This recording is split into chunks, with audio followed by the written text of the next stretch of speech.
Welcome to Present Perfect. No grammar, but plenty of history. I'm Don Congdon, your host and guide, helping you explore how the past reaches out and touches the present. This is podcast number 125. If you live in an English-speaking country, you enjoy a luxury that many people don't. You have over 100 Bible translations to choose from. Yes, that's right, over 100. While you'll probably never encounter most of them, they do exist and have their readership. In contrast, many people groups have just one Bible translation in their native tongue, and they're very happy to have that one. This situation reflects a movement that began in the late 19th century and continues to this day. It produced a number of outcomes, some good and some not so good. One facet of this movement was an increased interest in Bible translation and in making the Bible accessible to more people. Those are certainly good and desirable qualities. And while the fact that some people have just one Bible translation may seem sad, it's actually not. For many of those Bibles were produced by very dedicated missionary translators who put a lot of effort into making the Bible available to some rather obscure people groups. Their existence reflects an uptick in missions work over the last 150 years, and that too is definitely a good thing.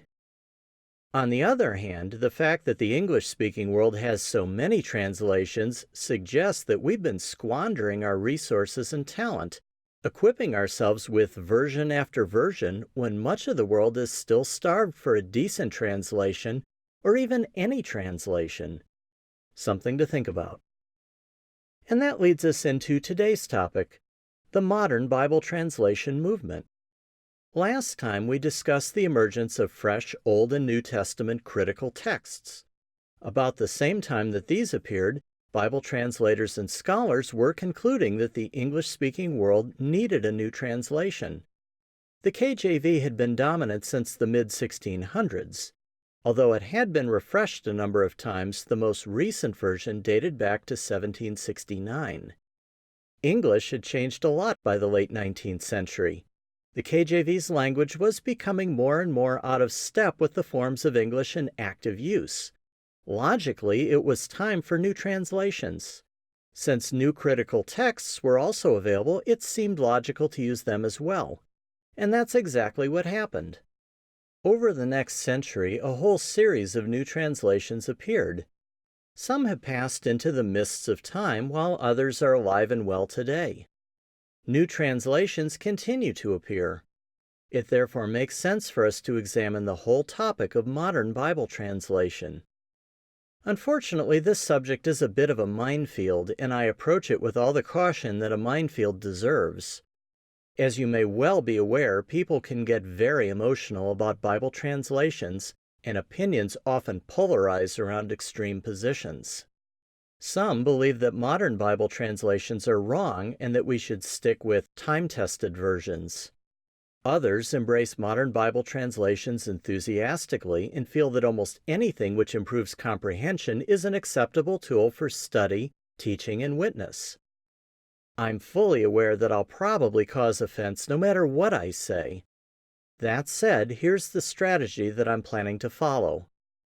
Rather than tackle the classic versus modern translation issue now, I'm going to defer it until the end of this series. It's actually something of a wrap-up topic anyway, so it fits better there. For now, let's try to set aside our preconceived ideas and look at translation from a technical point of view. Regardless of where you stand on the translation spectrum, you do need to understand the topic so you can take a knowledgeable position and explain it coherently. We'll begin by examining the principles of Bible translation. As I discuss these, I'll point out things that you should always ask when you evaluate a particular translation. Back in podcast number 110 and number 111, we looked at the topic of how languages work and the reason that translation is such a challenging task. As you recall, we saw that all languages are equally capable and sophisticated, but no two work in quite the same way. Some achieve precision through a complicated system of word form changes called inflections. Others rely on specific word order or helper words. But every language gets there in the end. Translators must understand the differences between the source and target languages and artfully change the one into the other without losing either precision or clarity. Acquiring this skill takes time, training, and a certain amount of natural linguistic talent. But Bible translation requires something else besides. To achieve a good and faithful result, the translator must have theological understanding as well. In theory, while any translator with the requisite language skills could produce a Bible translation, it probably wouldn't be a very good one if that translator had no theological training. The Bible deals with highly sophisticated concepts, so the translator must make numerous technical decisions, choosing words, converting idioms, and dealing with grammatical oddities. Having a deep understanding of the concepts underlying the source material makes this possible. Most modern Bibles show this process at work right in the text. Have you ever noticed that some words are italicized? These aren't present in the original text. Instead, they're added by the translator for one of two reasons. In some cases, the translator feels that the original text requires the extra words to make the translation clearer. This is a judgment call, so the added words are italicized to let you know. In other cases, however, the translator adds the words because they're implied by the original text's grammar, even though the actual words aren't present in the text. Again, the translator italicizes the words, although they're not truly an addition. Translators must have training in historical linguistics as well. This is the branch of linguistics that examines how languages change over time. Remember, the Bible's source documents span about 2,100 years. They're written in 3 different languages: Hebrew, Aramaic, and Greek. Those languages weren't static during the time that the Bible was coming together. What do I mean by this? Simply that all active languages are fluid. Word meanings and grammatical principles shift over time. This is a normal feature of language that helps them adapt to changing communications needs. A word's definition rarely stays fixed throughout its history. At each point in time, the word will have one or more commonly understood meanings. As time goes by, however, those meanings will probably change. They can broaden to make the word more versatile, or they can narrow to make the word more focused. Let's see an example. Today, when you hear the word bowels, just one thing probably comes to mind: the large intestine. That's because this word's meaning has progressively narrowed. But once upon a time, it had several meanings. It could refer to the inside of something, such as the bowels of the earth, or it might refer to the inner man. And it also included the idea of mercy or compassion. Charles Dickens makes a rather humorous pun around this word's multiple meanings in his famous story, A Christmas Carol. The ghost of Jacob Marley has just intruded into Scrooge's chambers, and Dickens tells us that his body was transparent, so that Scrooge, observing him and looking through his waistcoat, could see the 2 buttons on his coat behind. Scrooge had often heard it said that Marley had no bowels, but he had never believed it until now. What Dickens is telling us is that Marley had no compassion in life, nor intestines in death. A word's original meaning is called its etymology. Most ordinary dictionaries include them, along with the present-day word meanings. But to really understand a word, you need to consult a historical dictionary. These show every known meaning of a word throughout its entire history. In English, the Oxford English Dictionary is the ultimate historical dictionary. The printed version occupies 20 very fat volumes, so it's extremely detailed. Bible translators must be very aware of the possible original language word meanings so they can translate correctly. Accidentally using a word meaning that wasn't in use when the original document was written introduces inaccuracies into the translation. Another factor the translators must deal with is technical knowledge. The Bible contains numerous references to plants, musical instruments, various kinds of technology, measurements, monetary units, and geographical references. To translate these terms into another language, the translator must know what the original word implies. Translators usually consult outside experts when dealing with these subjects. Sometimes, however, nobody knows for sure what an original language term implies. For example, botanists have never positively identified the gopher wood mentioned in Genesis chapter 6, verse 14.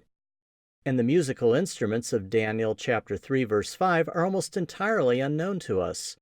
The words used in various translations of the Bible are mostly guesses.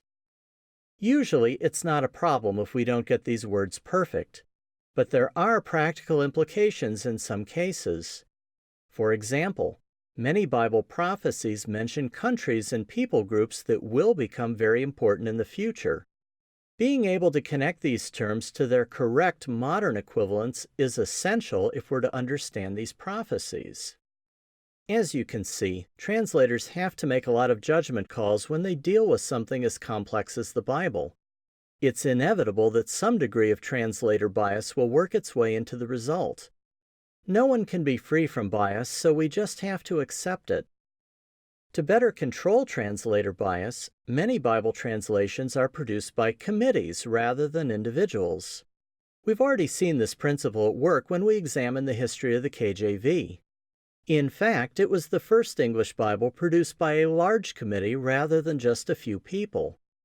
Today, the majority of mainstream translations are the work of committees.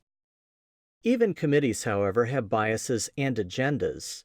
Historically, these have sometimes been so strong that committee members have withdrawn from projects as a result.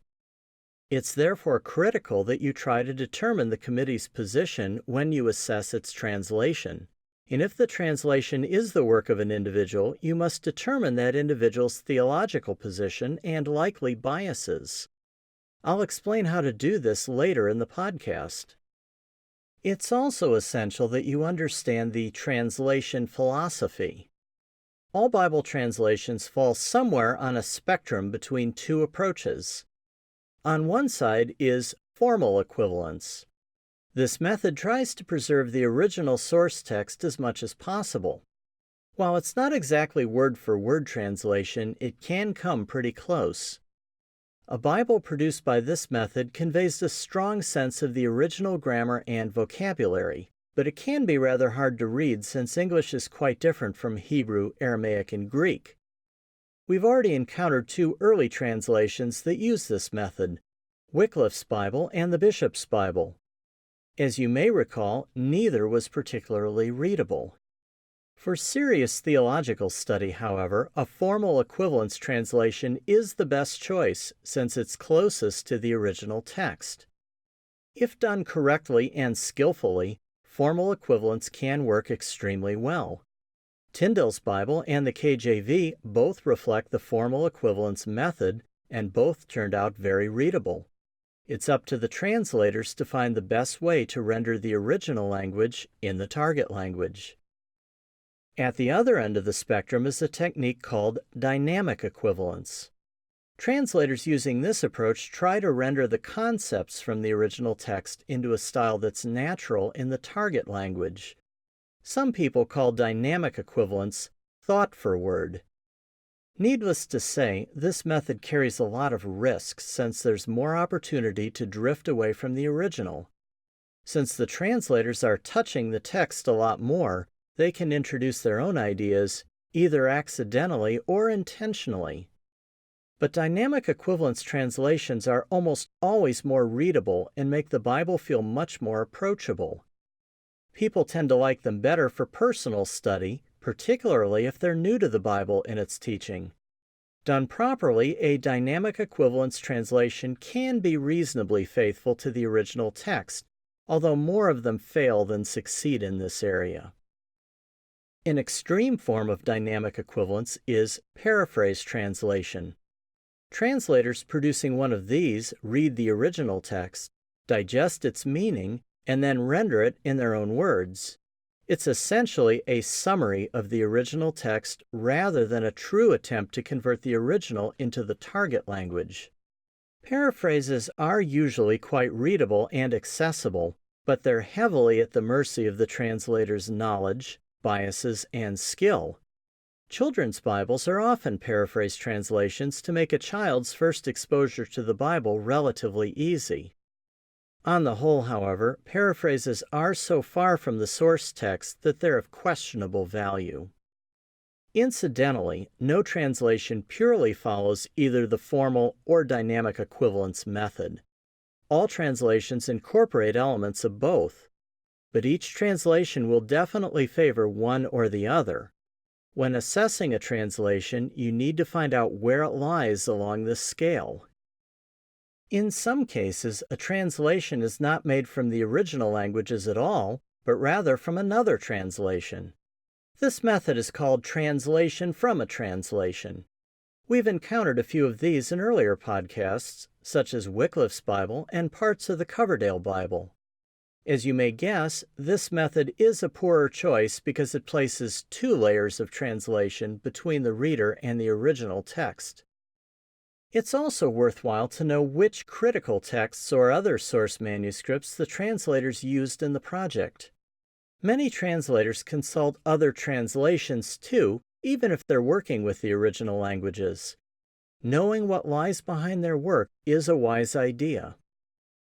Let's summarize what you should ask when assessing a translation. Number 1. Who translated the Bible? An individual or a committee? If a committee, who was on it? What backgrounds did the translators have?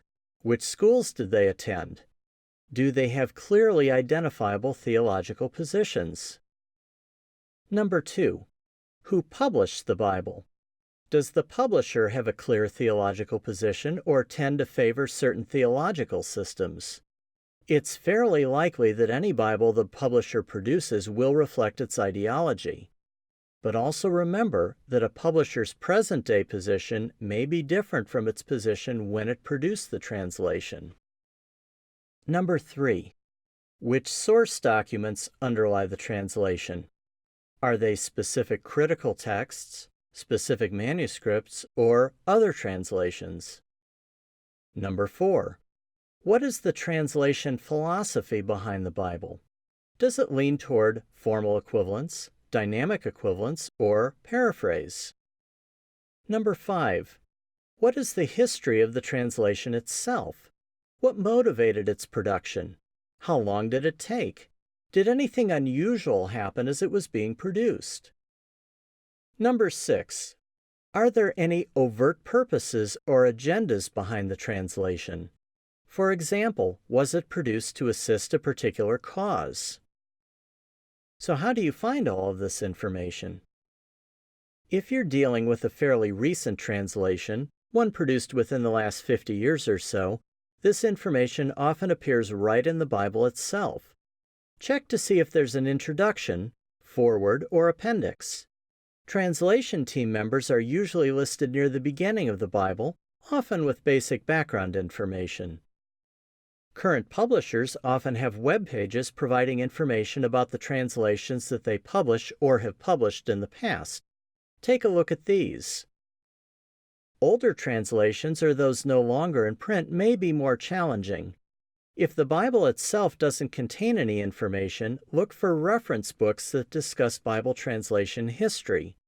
Some are available online, while others may require a trip to an academic library. Of course, online resources can be useful, but you need to be very critical about their quality. Bible translation is a highly controversial topic, and many online resources deliberately distort history to grind their particular axes. Read multiple sources and look for documentation before accepting any position that sounds wrong. If an online resource sounds too emotional or advocates conspiracy theory positions, give it a miss. Credible sources don't go down this path. And if you just can't find anything definitive about a translation, it's probably wise not to integrate it into your own study. There are several excellent translations available whose history and philosophy are well documented and clearly articulated. And that's all we can manage today. Next time, we're going to look at the first modern Bible translations produced late in the 19th century. We'll then move into the 20th and examine translations that may well be familiar to you. So until next time, I'm Don Congdon and this is Present Perfect. Have a great day. Present Perfect is a copyright of Don Congdon. Music is copyright Footage Firm Incorporated. Scripture quotations are from the New American Standard Bible, which is a copyright of the Lockman Foundation.